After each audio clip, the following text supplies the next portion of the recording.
नाशिक ते पुणे हा जो मी 2014ला खासदार असताना आपण सर्वजण त्यावेळेला असलेले म्हणजे अनेक व्यक्ती आणि प्रमुखतः मी म्हणजे खासदार म्हणून आणि त्यावेळेचे असलेले मुनी आप्पा मंत्री म्हणून की जे रेल्वेचे मंत्री होते, राज्यमंत्री होते आणि साईबाबांचे निश्चित भक्त होते की ज्यांचा माझा संबंध म्हणजे मी शिर्डी संस्थानचा मुख्य कार्यकारी अधिकारी असताना ते माझ्या डायरेक्ट चेंबरमध्ये 9 वेळा ते खासदार होते. ते यायचे आणि इतकी मैत्री होती आमची. मी माझ्या मुलीच्या लग्नाला होते, साखरपुड्याला होते. त्यामध्ये मला मदत करणारे खासदारामध्ये प्रमुख आढळराव पाटील पण आहेत की ते माझ्याबरोबर सतत त्यावेळेला असायचे. आम्ही दोघांनी हा विषय लावून धरला होता आणि त्यासाठी आपण संगमेला काही बैठका घेतल्या होत्या. आभारी म्हटले त्याप्रमाणे आपले काही लोक संगमेला बोलवले, त्यावेळेला आले होते आणि हा विषय त्यावेळेला म्हणजे त्यावेळेला रेल्वे मंत्री ममता बॅनर्जी होत्या आणि ममता बॅनर्जीने हा त्यावेळेला बजेट त्यावेळेला अशी पद्धत होती की रेल्वेचं बजेट वेगळं आणि दुसरं जे केंद्राचं बजेट वेगळं असं मांडलं जातं. आता ते एकत्र केलेलं आहे आणि त्या बजेटमध्ये त्यांनी घोषणा केली होती. ती घोषणा अशी होती, त्याच्यामध्ये एक घोषणा आपला हा मार्ग मंजूर केल्याची घोषणा होती. दुसरा आपला मार्ग शिर्डीत म्हणजे लोहमार्ग जो आहे ना दौंड ते शिर्डी मनमाड हा डबलीकरणाचा मार्ग होता. विद्युतीकरणाचा एक मार्ग होता आणि श्रीरामपूर आणि त्याला तिसराव बेलापूर आहे आणि कोपरगाव हे या रेल्वे स्टेशनचं पूर्णपणे नूतनीकरण आहे. म्हणजे त्याला काय म्हणतो आपण विस्तारीकरण आणि त्याला एक शब्द आहे तो की म्हणजे चांगल्या प्रकारचं करायचं, डेव्हलपमेंट करायचं, आधुनिक अशा सगळ्या घोषणा त्याच्यामध्ये आल्या. त्याला कारण केवळ म्हणजे आपले प्रयत्न आणि मुनी आप्पा त्याच्यामधले असलेले त्यांचं योगदान. त्यामध्ये हा जे सर्वे होते, सर्वेसुद्धा त्याच कालखंडामध्ये की जे सर्वे मी नेहमी म्हणायचो की मी रेल्वेचा एकही विषय ठेवलेला नव्हता. त्यावेळच्या सगळ्या बातम्या तुम्ही दिलेल्या आहेत, ज्या ज्या आलेल्या त्यावेळेची जुनी कात्रणं सगळी तपासून बघा, तुम्हाला आठवत पण असतील की त्यावेळचे मी सर्वे मांडलेले होते की हा जो 3-4 सर्वे होते त्याच्यामध्ये हा पहिला नाशिक सर्वे तो पहिला झाला होता. सर्वे झाल्याशिवाय तर हा प्रस्ताव मंजूर होऊ शकत नाही. त्याच्या अगोदरच झाले होते. त्याच्यामध्ये आपला शिर्डी ते शहापूर आपण हा घेतला होता सर्व. तो आता आपण घोटीचा तो विचार करणार, मी बोलतो त्याबद्दल, पण तो सर्वे पण त्यावेळेला घेतला होता. त्याचप्रमाणे परळी म्हणजे बेलापूर ते परळीचा पण सर्वे घेतला होता आणि हे सर्वच त्यावेळेला मंजूर केले. त्याचे पैसे निधी पण मंजूर केला केंद्र सरकारनं आणि ते सर्वे पण त्यावेळेचेच मंजूर केलेले आहेत. हे मी जाणीवपूर्वक सांगू इच्छितो. या 2-3 घटना सांगितल्या त्यामुळे सर्वेसुद्धा त्यावेळेला केलेले आहे. परंतु 2014ला सरकार बदललं, ही मंजुरीची प्रक्रिया झाली होती. त्यावेळेला ह्या माझ्या त्यावेळच्या बुकलेटमध्ये माझ्या त्यावेळच्या जाहिरातींमध्ये याचा सर्व उल्लेख आहे मंजुरीचा. पेपरच्यामध्ये बातम्या आहेत, तुम्ही दिलेल्या त्या सर्व पेजमध्ये बातम्या आहेत की मी काय केलं रेल्वे. आणि रेल्वेचा जवळजवळ मी एकही विषय ठेवला नव्हता. आणि त्यावेळेचा हा जो लोहमार्ग होता तो आपला म्हणजे नाशिक ते देवठाण ते चास असा तो गेला होता, म्हणजे आपल्या अकोले तालुक्यातून. आणि अकोले तालुक्याच्या मार्गावर न्यावा अशा प्रकारची ती घोषणा होती. मी आता 2014ला खासदार झालो नाही, तुम्हाला सगळ्यांना माहिती आहे. पण ह्यामधल्या गॅप पिरियडमध्ये 10 वर्षामध्ये खरं म्हणजे सर्वे झाल्यानंतर त्याचा बदल होणं चुकीचं आहे. पण आता 2000मध्ये भूसंपादनाची प्रक्रिया झाली, त्याच्यातसुद्धा बातम्या आल्या. संगमेला ऑफिस पण खोललं गेलं याचं. आणि ह्या सर्व प्रक्रिया सुरू झाल्यानंतर हे काम आता निश्चितपणे लवकर होईल, पूर्ण होईल असं आपण चर्चा करत बसलो. पण मध्ये नीती आयोगाची मान्यता घ्यावी लागते. नीती आयोगाची मान्यता सगळ्या मान्यता पण झाल्या होत्या. रेल्वे बोर्डाची मान्यता ती झाली होती. त्या सर्व प्रक्रिया पूर्ण झाल्या होत्या. परंतु मध्ये एक मुंबईला मंत्रालयात नीती आयोगाची मान्यता मिळाल्यानंतर एक बैठक झाली. मीन व्हाईलमध्ये राज्य सरकारनं ते एक जशी आपली महाराष्ट्र स्टेट रोड ट्रान्सपोर्ट जशी MSRDC तशी रेल्वेसाठी एक कमिटी नेमलेली आहे, संस्थान निर्माण केलेली आहे. तिनं तो पॉझिटिव्ह त्याच्यामधल्या आतल्या गोष्टी मला जी माहिती गेली तिनंसुद्धा रिपोर्ट पॉझिटिव्ह ठेवलेला आहे की करावं. परंतु ज्यावेळेला मंत्रालयात बैठक झाली मुंबईला, ती बैठकीचा वृत्तांत फडणवीस साहेबांनी नाशिकच्या फरांदे मॅडमच्या त्या बसस्टँडच्या मेळा बसस्टँडच्या कार्यक्रमामध्ये जाहीर केलं की हा रूट बदललेला आहे, वळण बदललं आहे. त्याच्यामध्ये त्याने असं पण मेन्शन केलं, ते मेन्शन असं आहे की अनेक बोगदे करावे लागतील, खर्च वाढणार आहे, त्यामुळे हा रूट शिर्डी मार्गे नगर मार्गे मुंबईला नेणार आहे. हे मला वाटतं त्यावेळचं जे ती कात्र दाखव रे, दाखव नाही दाखव ना, नाही ते म्हणजे लक्षात येईल ते. हां ते तुम्हाला सगळे मी याचे प्रति देतो, ते दाखव ना तू. दाखव ना मला, इकडे दाखव ना, मी दाखवतो. मी सांगत तू एक एक काढून दाखव ना.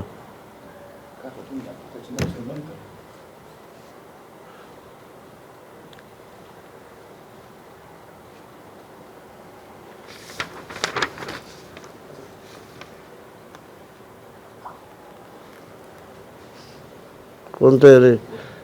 22 कोण जाणार पुढे नाशिक काय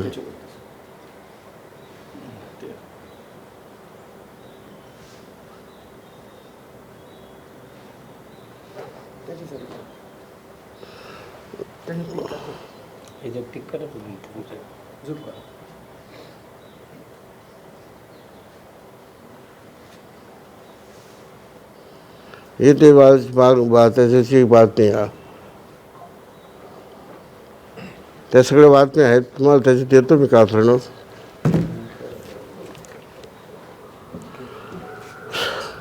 तर याच्यामध्ये दुर्दैवानं ते ज्यावेळेला जाहीर केलं तेव्हा मला माझी स्वतःची तगमग खूप झाली की हा रेल्वे मार्ग तिकडनं जातो आहे. मी त्यावेळेला त्यानंतर माझं दिल्लीला सतत जाणं असायचं महिन्याच्या 2 महिन्यामध्ये. मी त्याला महाराष्ट्रातून जायचो. आणि त्याच वेळेला मग परळीचा एक तो विषय चालू होता, ते लोक काही वेळेला माझ्याबरोबर असायचे. हे ज्यावेळेला मागच्या वेळेला म्हणजे मागच्या 2014-19ला त्याच दरम्यानमध्ये वैष्णव हे रेल्वे मंत्री झाले. अश्विनी सॉरी, त्यावेळेला पण ते रेल्वे मंत्री होते. मी त्यावेळेला ते मंत्रिमंडळ झाल्यानंतर ते रेल्वे मंत्री झाल्यानंतर मी त्यांच्या डायरेक्ट घरी गेलो होतो आणि त्यांना मी म्हणजे बंगल्यावर, ते त्यावेळेला ते याच्यामध्ये राहत बंगल्यावर गेलो होतो आणि त्यांना हा विषय मी समजून सांगितला. ते म्हणे आपण चेंज झालेले जे आहे ते आपण करू म्हणे आपण. त्यांनी मला आश्वासित केलं होतं. पण त्यानंतर हे काही ती प्रक्रिया त्यांनी मग नंतर असं झालं की संगमनेरचं ऑफिस शिफ्ट केलं. नंतर ही प्रक्रिया थांबवली, कुठली भूसंपादनाची आपल्या भागातली थांबवली, पुण्या भागातली थांबवली. आणि मीन व्हाईल त्यांनी हा रूट पण बदलवला होता आणखीन, म्हणजे अकोल्याकडनं त्यांना आणखी खर्चही होता तर त्यांनी समनापूर मार्गे टाकला होता, म्हणजे त्या साईडने टाकला. ते त्यांना मी त्यावेळेला त्यांना लक्षात आणून दिलं की हे सुद्धा चुकीचं आहे, अगोदर इकडनं ठरलेलं आहे, संपादन झालेलं आहे. तुम्हाला माहिती का सांगत असतो, आपले बेलापूरची मंडळी महेश होता, मच्छिंद्र, तुम्ही पण आपण बरोबर होतो, ती गाडी घेऊन ते आपले लोक तिथून पायी आले, दिंडी काढली. त्या दिंडीला आपण कुठं भेटलो? हुतात्मा स्मारकच्या तिथे आपण भेटलो होतो. त्यांना पाठिंबा जागा, त्यांनी आपल्या जे निवेदन दिलं त्या निवेदनाप्रमाणे मी पत्र पण पाठवली गव्हर्नमेंटला, डिपार्टमेंटला पत्र पाठवली होती. त्यावेळेला मी ते घेऊन पुन्हा भेटलो होतो आणि त्याने ती जी तगमग दाखवली होती आपल्या ब्राह्मणवाडा त्या भागातल्या लोक फापाळांची. म्हणजे ते सर्व तुम्हाला इतिहास थोडक्यात मी जाणीवपूर्वक सांगतो. आणि मी त्यावेळेला म्हणजे त्यासाठी झगडतच होतो शेवटपर्यंत, ही चालूच होती सगळी. पण नंतर हे घटना घडल्यानंतर हे चालू असताना मी शिवसेनेत गेलो आणि उद्धव साहेब मुख्यमंत्री होते की उद्धव साहेब नेते होते, त्यावेळेला सुटलेलं होतं मला, तर मी गेलो त्यावेळेला. मी असं म्हणतो, मी ठरवलं की आता उद्धव साहेबला याचं पत्र द्यावं आणि हा विषय दिल्लीतल्या जेवढे शिवसेनेचे खासदार आहेत त्यांच्यामार्फत हा लावून धरावा म्हणून ते पत्र पण दिलेलं आहे मी. ते पत्रसुद्धा आहे माझ्या याच्यामध्ये दिलेलं. हां, ते पत्र मी दिलेलं आहे बघा. हां हां 14/2/24. त्याच्यानंतर मग खासदार सोडलो. 8 जुलै 2020ला ही भूसंपादन प्रक्रिया होती ती 8 जुलै 2024ला सुरू झाली. ती थांबवली, ऑफिस शिफ्ट केलं, ऑफिसही बंद करून टाकलं. पण नंतर मी खासदार झाल्यानंतर पहिलं बजेट अधिवेशन होतं जुलै ऑगस्ट 2024ला.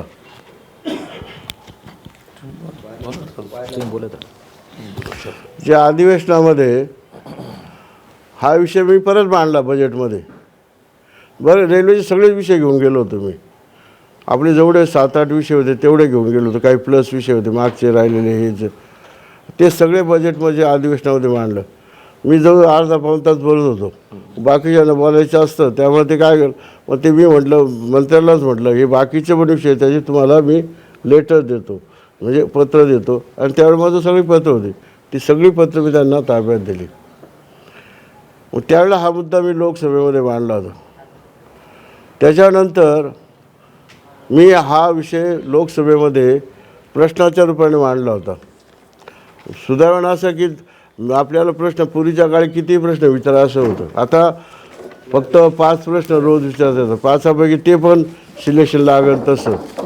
ते काय रिस्ट्रिक्शन आणलेलं आहे, खूप गोष्टीत रिस्ट्रिक्शन आणलेले आहेत. पूर्वी आपले मुद्दे मांडायला ले करायला सुद्धा परवानगी होती मीटिंगमध्ये, आता ते बंद करून टाकले. त्याचं मी मांडतोय आता की ते करायला पूर्वीसारखी पद्धत सुरू करा. तर मग ते मी ते भलतीकडेच गेलो मी, पण ते सांगितलं त्या अनुषंगानं. तर 2005 हा जो प्रश्न आहे त्याच्यामध्ये मी सगळे मुद्दे मांडले होते. रेलमंत्री या बताने कृपा करेंगे वगैरे वगैरे. तर त्याच्यामध्ये जे माझे प्रश्न आहेत त्याच्यामध्ये बघा, त्यांनी आता हा अत्यंत याच्यामध्ये तुम्हाला कॉपी देतो, आणलेले आहेत मी. त्यांनी काय म्हणलं याच्यात पुणे नाशिक बीच रेल्वे संबंध के सुधार लाने के लिए लिखित कार्य सर्वेक्षण स्वीकृत किए गए हैं. विस्तृत परियोजना रिपोर्ट तैयार करने के DPR 82 किलोमीटर नाशिक साईनगर शिर्डी, ही ते झालेली त्यांच्या मिटिंगचं हे आहे. शिर्डी साईनगर शिर्डी पुणतांबा दूर 17 किलोमीटर, पुणतांबा अहिल्यानगर 77 किलोमीटर. आणि विस्तृत परियोजना रिपोर्ट तैयार करने के लिए अहिल्यानगर पुणे नई दोहरीला 125 किलोमीटर. असा त्यांनी हा नवीन प्रकल्प मंजूर केला. इन सर्वेक्षण कार्य पूरा किया गया है और विस्तृत परियोजना रिपोर्ट DPR तैयार कर ली गई है. तर त्याच्यामध्ये काय म्हणलं, विस्तृत परियोजना रिपोर्ट तैयार होने के बाद परियोजना की स्वीकृति के लिए राज्य सरकार सहित विभिन्न हितधारकों के साथ परामर्श और नीति आयोग वित्त मंत्रालय आदि से आवश्यक अनुमोदन अपेक्षित होते. चूँकि परियोजना के स्वीकृत करना सतत और गतिशील प्रक्रिया है, इसलिए कोई निश्चित समय सीमा तयार नहीं हो की जा सकती. मग त्याची ती सुरू केली, मंजूर केलेली आहे, सगळं झालं आहे. संगमेर अकोले के निकट रस्ते पुणे और नाशिक के बीच रेल संपर्कता प्रदान करने के लिए त्यांनी काय म्हटलेले, महाराष्ट्र रेल अवसंरचना विकास निगम लिमिटेड ही जी MRIDC मगाशी म्हटलं ना, हाँ, जो महाराष्ट्र सरकार 50% और रेल मंत्रालय 50% की एक संयुक्त उद्यम कंपनी आहे. या कंपनीने मी म्हटलं पॉझिटिव्ह ठेवलं होतं आणि त्याप्रमाणे या कंपनीनं हा रेल्वे मार्ग मंजूर केला होता. त्यातही काही गोष्टी आहेत, मी त्या इथं काही बोलू शकत नाही, पण मला ज्या काही संपडल्या कॉन्फिडन्स राज्य सरकारचं 50% द्वारा एक विस्तृत परियोजना रिपोर्ट तैयार की गई थी. यानी पण एक रिपोर्ट तैयार की गई थी.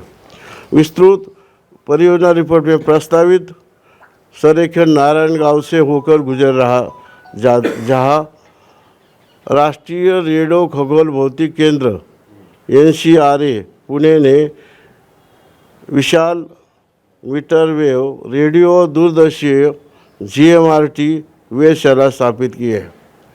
GMRTची जी वेधशाळा आहे ती नारायण जवळ आहे की तिथं 30 देशाचा तिचा संबंध येतो.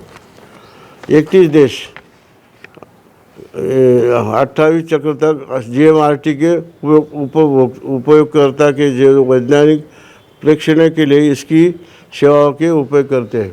म्हणजे 31 देश या सेवेचा उपयोग करतात आणि त्यामुळं तिला धोका पोहोचेल मग त्यांनी म्हणून परमाणु याच्यात असं म्हटलं परमाणु ऊर्जा विभाग ने रेल मंत्रालय को सूचित किया है कि संरेखन GMRT वेधशाला के निकट से गुजर रहा है. तो जो आपला मंजूर झाला और इससे संभावित हस्तक्षेप होगा तथा इसके परिचालन पर हानिकारक प्रभाव होंगे. इस प्रकार GMRT वेधशाला पर प्रतिकूल प्रभाव के कारण इस संरेखन को स्वीकार्य नहीं पाया गया. म्हणून आपण हा प्रोजेक्ट स्वीकार्य नाही आहे असं त्यांचं म्हणणं आहे. म्हणजे काल तर बेलापूर मनवाचं त्यांनी खाली दिलेलं आहे ते जे आपल्याला गरजेचं आहे पण त्याच्यातली त्यांनी माहिती तो प्रश्न त्याच्यात होता माझा. आणि तिसरा ते शहापूर मुंबई मनमाड मार्ग शहापूर मुंबई मनमाड मार्ग त्याच्यामध्ये आपण त्याच्या बाबतीत जे बोललो होतो तर शहापूरच्या बाबतीत इथं स्वीकृत आहे. अहिल्यानगर बीड परळी वैजनाथ लाईन 250 किलोमीटर अहिल्यानगर बेलापूर दोहरीकरण 67 किलोमीटर. शहापूर मुंबई मी म्हटलं होतं त्याच्यात माझ्या प्रश्नामध्ये की शिर्डी ते शहापूर तर त्याने काय झालं शहापूर मुंबई मनमाड मार्ग पर स्थित मौजूदा आसनगांव रेलवे स्टेशन से लगभग 2.5 किलोमीटर दूर स्थित है. मनमाड गाँव आसनगांव शाहपुर के बीच रेल संपर्कता से सुधार लाने के लिए विस्तृत परियोजना रिपोर्ट तैयार किया है. म्हणजे नवीन एक डिपार्टमेंट हेतू निम्नलिखित सर्वेक्षण कार्य सुरू किया आहे.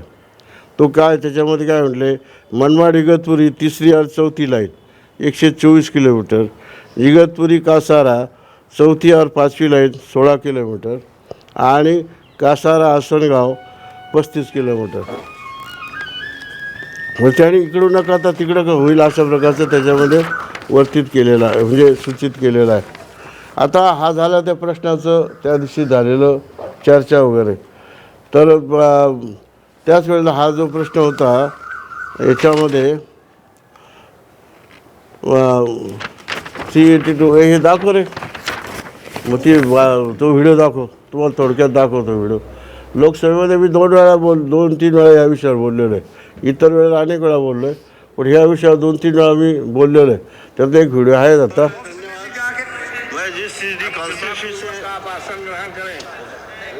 महाराष्ट्र में जो शिरडी साईं बाबा की जो भूमि है उस कॉन्स्टिट्यूंसी से मैं आया हूँ.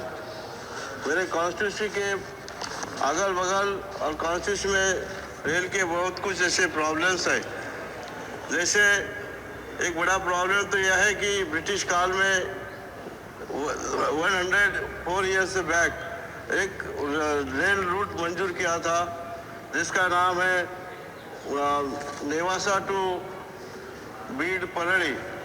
ये रूट्स की ज़मीन भी गवर्नमेंट ने उस वक्त अधिग्रहण की है और उसके बारे में मैंने बहुत बार लिखा भी है. रेल मंत्री को लिखा है PM साहब को लिखा है. तो मैं चाहूँगा कि ये जो रेल मार्ग 5-30 जिले के लिए उपयुक्त रहेगा इसके तुरंत मंजूरी दी जाए ऐसी डिमांड मैं यहाँ रखता हूँ. दूसरी महाराष्ट्र में मेरे कॉन्स्टिट्यूंसी के बगल नासिक टू पुणे लो मार्ग मंजूर हुआ है और वो 2014 में मंजूर हुआ है. आज तक उसका भूमि का अधिग्रहण भी हुआ है लेकिन राज्य सरकार ने 50% हिस्सा देने का भी कबूल किया है. वो लो मार्ग अभी कुछ उसमें जो कुछ बदल करने की सोच महाराष्ट्र सरकार से हो रही है जैसे वो लो मार्ग अलग से लिया जाए. तो मैं विनती करता हूँ आपके माध्यम से मंत्री को कि ये लो मार्ग न बदल से नासिक टू पुणे किया जाए. ये डिमांड मैं आपके सामने रखता हूँ. दूसरी बात जो हमारे जैसे शिरडी जो स्थल है तीर्थ स्थल है वैसे पंढरपुर है वो पंढरपुर और शिरडी के जोड़ने वाली जो एक्सप्रेस सुविधा है साई भक्तों के लिए, उसकी भी सुविधा की जाए। जो पिछले 5 वर्षों से शिरडी पंढरपुर जो रेल है बंद है, वो चालू किया जाए। अभी मेरे कॉन्स्टिट्यूंसी से और आसपास के नासिक से अभी अयोध्या को जाने वाली जो रेल अखंड हरिनाम शपथ जो 11 सितंबर 2024 को नासिक से शुरू होने वाली है, मैं आपसे विनती करूंगा कि उसका टाइम खाली 5 मिनट है, वो 10 मिनट बढ़ाने की विनती मैं आपके माध्यम से मंत्री महोदय जी को करता हूँ। दूसरी, यहाँ जो अनेक पुनतांबा रेल स्थानक जो है जंक्शन किया है, वहाँ एक ही गाड़ी छूटी ऐकलंय का? 15 अगस्त को वहाँ के लोगों ने ग्राम सभा में ठराव लिया है, रेजोल्यूशन पास किया है कि आंदोलन करने जा रहे हैं। मैं आपके माध्यम से मंत्री महोदय कहूँगा कि आपके जो DRM है उनको भेजें, उनको वहाँ की उनकी जो मांग है पूरी करें। पान तो बड़ी छोटी सी है, कुछ गाड़ियाँ जो पहले जाती थी वो शुरू किया जाए, वो पुराना है, वो भी बड़ा तीर्थ क्षेत्र है। दूसरी बात, यहाँ से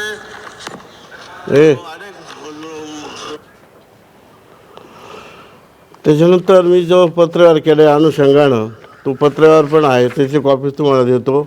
म्हणजे हा रूट चेंज झाल्याचं पत्र हे 6/2/25 आहे, ही आहे, हे देतो. आणि तिसरं, मग आता मी शेवटी असा प्रयोग केला ह्या अधिवेशनामध्ये की काही खासदारांच्या मी सह्या घेतल्या, म्हणजे आपल्या महाराष्ट्रातल्या हे सगळे खासदार आहेत, यांच्या सह्या घेतल्या आणि हे पत्र तयार केलं. ते फोटो काढ येतो आता ह्या. आणि याच्यामध्ये मी त्यांना सूचित केलेलं आहे. काय सूचित केलं आहे?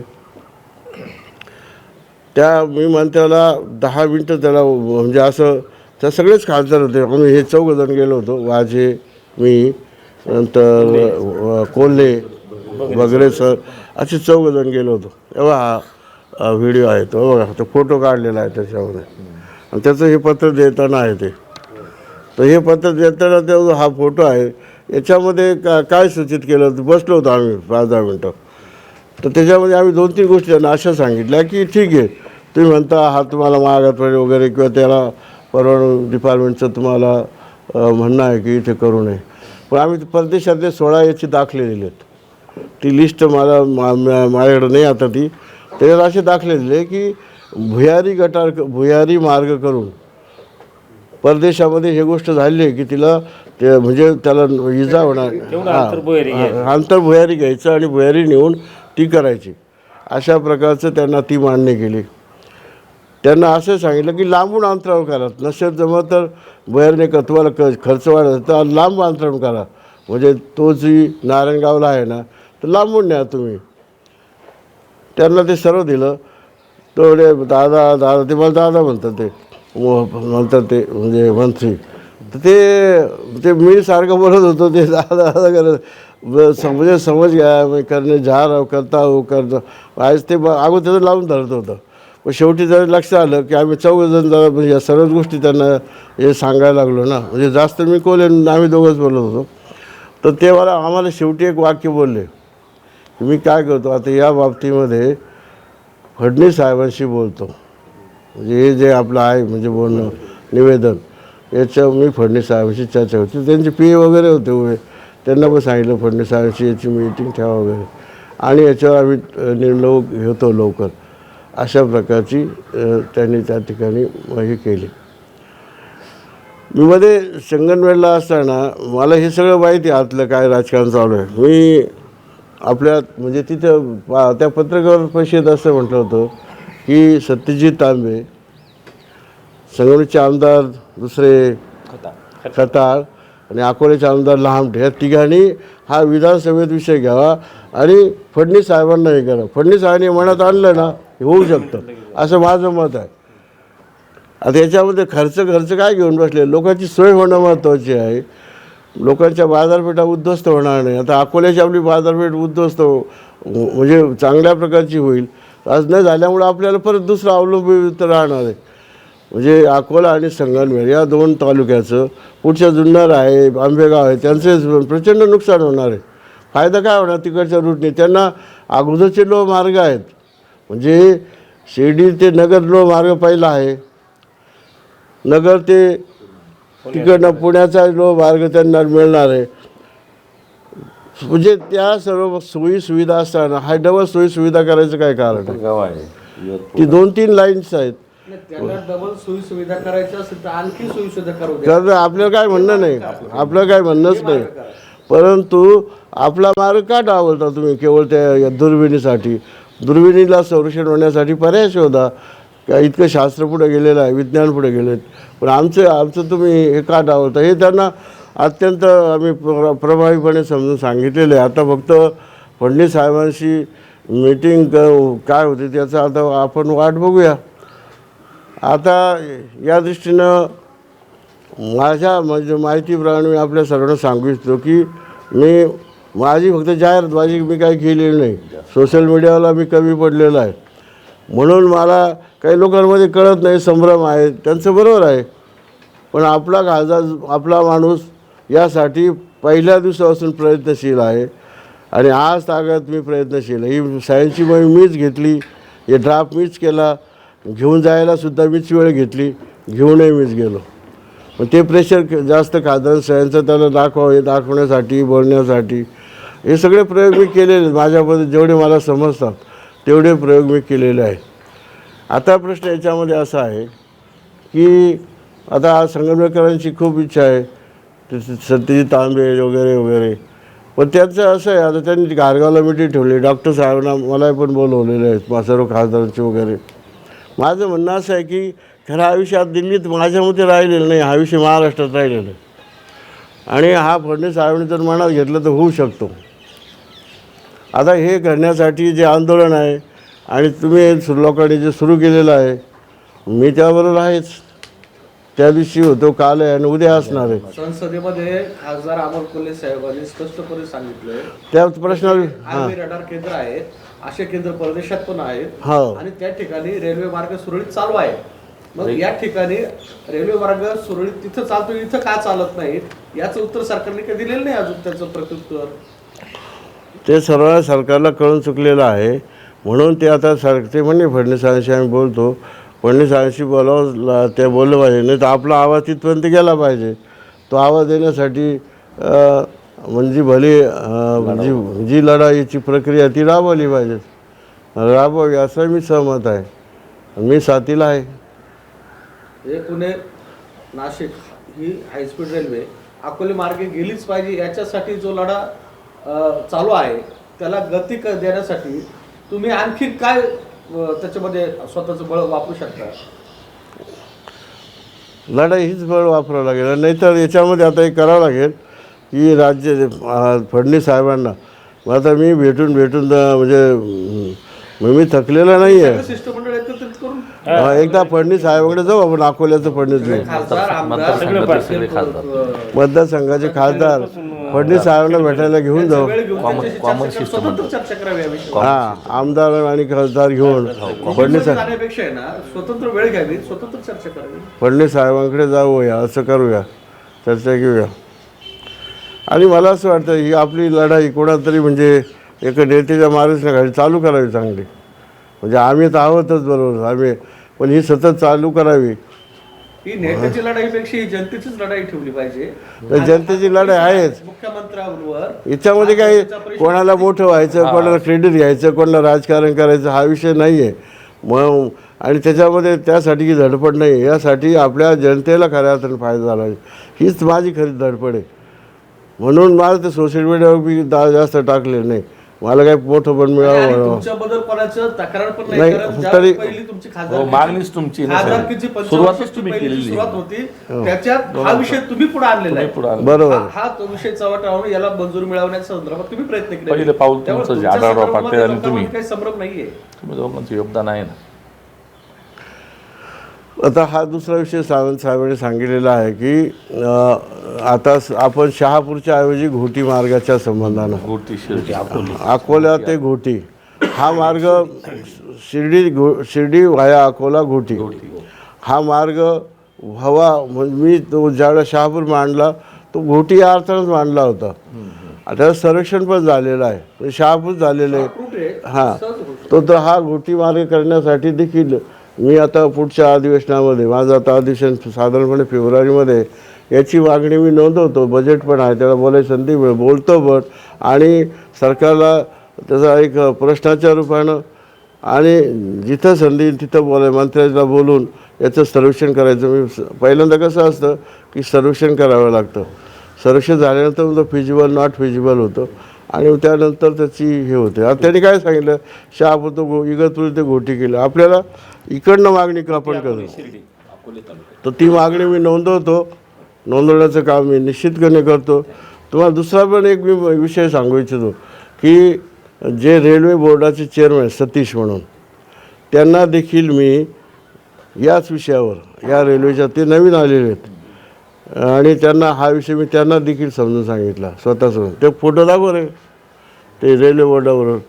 आणि त्याला विषय टाकलं, त्यांना हा सर्व विषय समजून सांगला. हे पत्र पण त्यांना दिलं आणि त्यांनी देखील मान्य केलं आपण याचं हे करू. हे दाखव, हे पत्र पेपरला नाही आलं. आलं का पेपरला?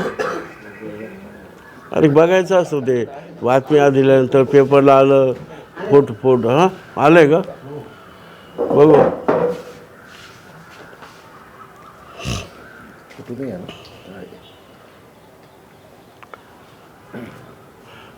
नाही हे ते देईल पुन्हा आलं ते. हां नाही, तो एक विषय आहे. दुसरा हा पण आहे. विषय आहे तो. तर हा बेलापूरचा हा पण विषय आहे आपला. याचा विषय आहे तो. हा मी पाठवलेला आहे याचं. ते हेच पत्र त्यांना दिलेलं आहे. त्याची कॉपी आहे आपल्या याच्यामध्ये. असू द्या, ठीक आहे, तुम्ही बोला.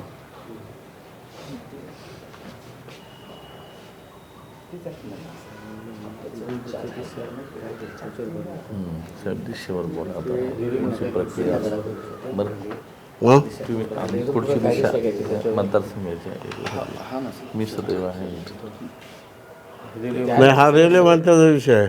तो दाखव. तो दाखवला नाही. दुसरा एक रेल्वे मंत्र्यावर ज्या भूमिका आहेत ना पाठपुरावा करण्याच्या, त्या संशयास्पद अजिबात नाहीये. मला सांगा तुम्ही. आता सकारात्मकता आहे. तुम्ही सांगा मला की आपण काय केलं, काय कसं केलं. त्याचं आवारीने जर सांगितलं मगाशी की आपण काय म्हणाले तुम्ही, रेल्वे मंत्र्याला भेटू. तुम्ही या अधिवेशनात या, आपण आपल्या अकोल्याचं एक डेलिगेशन घेऊन रेल्वे मंत्र्याला. पत्रकार संघाच्या वतीने आम्ही त्यांना निवेदन देतोय. आम्ही स्वतंत्र तुमच्या रेल्वे मंत्र्याचं द्या, तुम्ही द्या. आपण अकोलेकरांच्या वतीनं देऊ.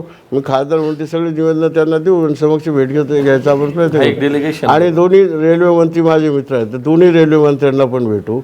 तिसरा आपण या मंत्र्याला भेटू. तो IAS ऑफिसर जरा थोडा हे जरा ते फार म्हणजे वेगळ्या पद्धतीचं हे त्याने सर्व गोंधळ घातलेलं. जाऊ द्या, त्याचे मी आता विश्लेषण नाही करणार. आणि ते हे जे आहेत दुसरे हे बघ हा फोटो. आपण हे दोन्ही रेल्वे मंत्र्यांना भेटू, राज्यमंत्र्यांना आणि यांना भेटू. 3 मंत्री आणि हे सतीश जे आहेत रेल्वे बोर्डाचे यांना भेटू. तुम्ही फेब्रुवारीच्या ज्या बजेट आल्या त्यावेळेला थंडी कमी होते आणि राहते. तुम्ही 10-15 जण घ्या, आपण सगळे व्यवस्था करू आणि भेटू. तो एक मार्ग राहील. म्हणून तर मुख्यमंत्र्याकडे जाऊ. आपण डॉक्टर साहेबांना, मला वाटतं तुम्ही डॉक्टर साहेब सगळे सावंत, तुम्ही मच्छिंद्र, आपली एक चांगली टीम तयार करा. डॉक्टर साहेब तुम्ही मी काय म्हणतो, डॉक्टर साहेब एकदा लागले ना त्या कामाला, जोरात कामाला लागतात. आता मग त्याच्या नाही तुमचे आंदोलन मी ॲप्रिशिएट करतो, खरं सांगतो. त्यांचं जे हे काम कोणा एकट्याचं नाही, हे सर्वसमावेशक आहे. साहेब आग्रभागी आहेतच. पण त्यांची जी पद्धत आहे, आपण कसं होतं, आता आम्हाला अधिवेशन निघालं, मिटिंग चालली, तिकडे चाललो. पण एक पत्रकार म्हणून म्हणणं असं आहे, सर्व या कॉन्स्टिट्यूशन मधले सगळे खासदार, सर्व आमदार, मंत्री आणि मंत्री असतातच. तर यांनी हे जे स्थानिक सगळे पक्षीय पदाधिकारी आहेत यांच्यासह मुख्यमंत्र्यांची ह्या विषयावर वेळ मागून खास त्याच्यासाठी फडणवीस साहेबांची वेळ घ्यायचा मी प्रयत्न करतो आणि मी त्यांना भेटू. आपण सगळेजण, ती माझी जबाबदारी. अजून मी काही खासदारांशी बोलतो. आपण एक पहिल्यांदा जॉईंट एक बैठक घेऊ अधिवेशनाच्या आत. फडणवीस साहेबांना वेळ मागतो मी. दुसरी, दिल्लीला अधिवेशनाच्या काळात रेल्वे मंत्री नंतर रेल्वे राज्यमंत्री दोन्ही आणि चौथे जे आहे रेल्वे समितीच्या सतीश म्हणजे रेल्वे वडा या चौघ जणांची बैठक आपण त्यावेळेला घेऊ शकतो, कारण सर्वजण दिल्लीत असतात. ते कामही मीच करतो. आपण सगळ्यांनी आता बजेट आहे, राज्याचं आहे, केंद्राचं आहे.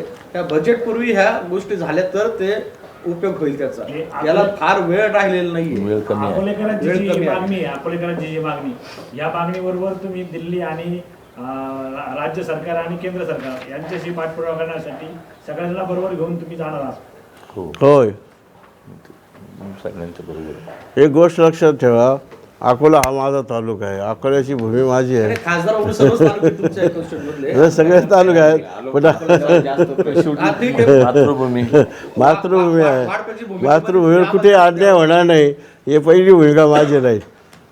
मग ती प्रेमापोटी राहील, माझ्या जन्मापोटी राहील, हे तर मी दूर असणार नाही. तुम्ही सांगितलं का केंद्र सरकार समजा रेल्वे मंत्री राज्यमंत्री पुढल्या फेब्रुवारीमध्ये तुम्ही सगळ्या मिटिंग सगळ्या जे आंदोलन करते यांच्याबरोबर जाऊन मिटिंग तुम्ही करत आहात. पण हा 50% राज्य सरकारचा याच्यामध्ये सहभाग असल्यामुळे म्हणून दोन्ही बजेटच्या आहेत. जर महाराष्ट्राच्या मुख्यमंत्र्याबरोबर सर्व पक्ष पहिल्या शिष्टमंडळ पहिली पहिल्या टप्प्यात. इथं महाराष्ट्र लेवलला ती बैठक जर करून घेतली तर मग दिल्लीतली बैठक आपल्याला बैठक सोपी करून आपली जाईल. मागणी पण पहिल्या त्यांच्या- मागणी त्यांच्यापर्यंत त्यावेळेला आता 50%ची तरतूद झाली, त्यावेळेला 20%ची तरतूद होती. त्यांनी ती budget- झालेली 20% झाली. पण या सगळ्याच्या पूर्वी मार्ग आपला जो आहे त्यावर तरतूद व्हायला तर पाहिजे. व्हायला पाहिजे. जो त्यांच्याकडे मार्ग आहे त्याच्यावर नाही. हा असं नाशिक त्यासाठी अकोले पहिली मुख्यमंत्र्यांबरोबर मुख्यमंत्र्याबरोबर त्यावेळेला आता आपण असं प्लॅन करू की आज या आपल्या राज्याचे जे मुख्यमंत्री आहेत किंवा उपमुख्यमंत्री आहेत, तर आपण मुख्यमंत्री उपमुख्यमंत्री यांना भेटू मुंबईला कॅबिनेटच्या वेळेला.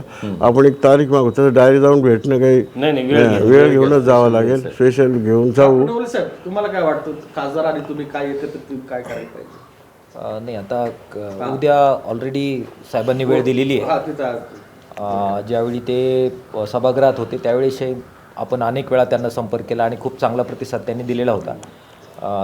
तिन्ही खासदार विशेषतः अमोल कोल्हे साहेबांना आणि वाजे साहेबांना आपण संपर्क केला होता. तर ते तिथं सर्व एकत्र येऊन त्यांनी आपली बाजू मांडलेली आहे. उद्या सर्वजणांनी यायचं कबूल केलेलं आहे 9:30 वाजता.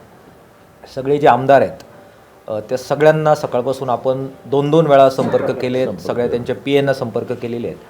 नाशिकपासून तर तिथपर्यंत म्हणजे अगदी देवायनी फरांदेपासून तर तिकडच्या काळे आणि बाकी सगळे जे आमदार आहेत त्यांच्यापर्यंत सगळ्यांना आपण निमंत्रित केलं आहे. आम्हाला अपेक्षा आहे की उद्या बऱ्यापैकी सगळे आमदार खासदार तिथे येतील. शिवाय ह्या सगळ्या संघातले जेवढे कृती समिती आहेत वेगवेगळ्या रेल्वे कृती समित्या त्यांच्या नेत्यांनाही आपण बोलवलं आहे. साहेबांच्या नेतृत्वाखाली उद्या चर्चा करून मग सर्वांच्या संमतीने पुढे कसं जायचं ते ठरवू. त्या चर्चेमध्ये जर मुख्यमंत्र्याशी फोन लावून वेळ जर घेतली तिथंच तर जनतेमध्ये आणखी सकारात्मक वाढेल. हा एक कारण हे दोन्ही बजेट जे आहेत 50% याला दोघांकडूनही पैसे मिळणं गरजेचं आहे. पुन्हा ते पैसे मिळण्याच्या पूर्वी आपली जी अधोरेखित रेल्वे लाईन आहे अकोले मार्गाची याला ग्रीन सिग्नल मिळून आणि मग त्याला बजेटमध्ये तरतूद होणं महत्वाचं आहे. सुरत मान्य करून घेणं मान्य करून घेणं. आपलं नाशिक त्यांनी आता नवीन जो मार्ग केला त्याच्यामध्ये राज्य सरकारचा वाटा वजा करून टाकला, राज्य सरकारचा सेन नष्ट केलेला आहे फक्त केंद्राचाच आहे. आणि आत्ता जे नवीन केलेलं आहे त्याच्यामध्ये फक्त केंद्र सरकारला से ठेवलेला आहे. शेवटची जी तारीख आहे त्यांची 23/2/2024 त्याच्यामध्ये गव्हर्नमेंट ऑफ महाराष्ट्र यांच्याकडून 255 करोड रुपये ट्रान्झॅक्शन झालं. ते शेवटचं ट्रान्झॅक्शन होतं. म्हणजे ही आत्ताची गोष्ट आहे 23/2/2024ची जस्टची गोष्ट आहे. आणि त्याच्यानंतर अचानक सगळ्या permissions at a lot cancel केली आहेत. महाराष्ट्र सरकारचा रोल नील केलेला आहे आणि सगळा प्रोजेक्ट हा सेंट्रल गव्हर्नमेंटकडे ट्रान्सफर. मग मुख्यमंत्र्याकडे जाण्याचा काय अर्थ आहे? तो यासाठी की गव्हर्नमेंटच्या मुख्यमंत्र्यांच्या संमतीशिवाय हे झालेलं नाही आहे. कारण त्यांनी त्याच्यामध्ये इन्व्हेस्ट केलेला आहे. महाराष्ट्र सरकारचा पैसा हा तुमचा आमचा पैसा आहे. तो पैसा तिथे खर्च झालेला आहे आणि मग इतका मोठ्या प्रमाणात पैसा खर्च झालेला आहे. तो प्रोजेक्ट असा इथल्या लोकांना विश्वासात न घेता महाराष्ट्र सरकारला न विश्वासात न घेता असा बदलता येत नाही. त्याच्यामुळे त्यांनी याच्याबद्दल आग्रह धरला पाहिजे. आणि त्यांचं डबल इंजिनचं सरकार आहे ना, महाराष्ट्रातही त्यांचं सरकार आहे दोन्हीकडे आणि केंद्रातही त्यांचं सरकार आहे. त्याच्यामुळे इथल्या मुख्यमंत्र्याला से आहे. त्यामुळे मुख्यमंत्र्यांची जबाबदारी बनते. हे तुमचं सगळ्यांचं जे म्हणणं आहे आणि खासदार साहेबांचं म्हणणं आहे ते अगदी बरोबर आहे. तर ते उद्याच्या बैठकीमध्ये त्याच्यावर आपण डिस्कस करू. त्यांची जबाबदारी बनते आणि पालकमंत्री म्हणून जे आहेत त्यांनी याच्यामध्ये अग्रभागी राहून याच्यात सकारात्मकता दाखवली बिलकुल दाखवली पाहिजे. आमचा तो आग्रह आहे, बिलकुल आमचा आग्रह आहे की त्यांनी सुद्धा पुढाकार घेतला पाहिजे आणि हा प्रश्न मध्यस्थीच्या माध्यमातून त्यांनी मुख्यमंत्र्यांकडे नेला पाहिजे. उद्या ते अकोल्यात येत आहेत, त्या संदर्भात तुम्ही उद्या तिकडे मिटिंग घेत आणि ती इथे येत आहेत असं पण देवठाणचं उद्घाटन ना किती वाजता आहे ते? सकाळी 12 वाजता का दिवसभर इथे संध्याकाळी दिवसभर संध्याकाळी 7 वाजता सभा आहे, परंतु 12 वाजल्यापासून त्यांचे कार्यक्रम आहेत गाव टू गाव. देवठाणला कार्यक्रम कधी? संध्याकाळी 6 वाजता 7 वाजता उद्घाटन ना? अच्छा.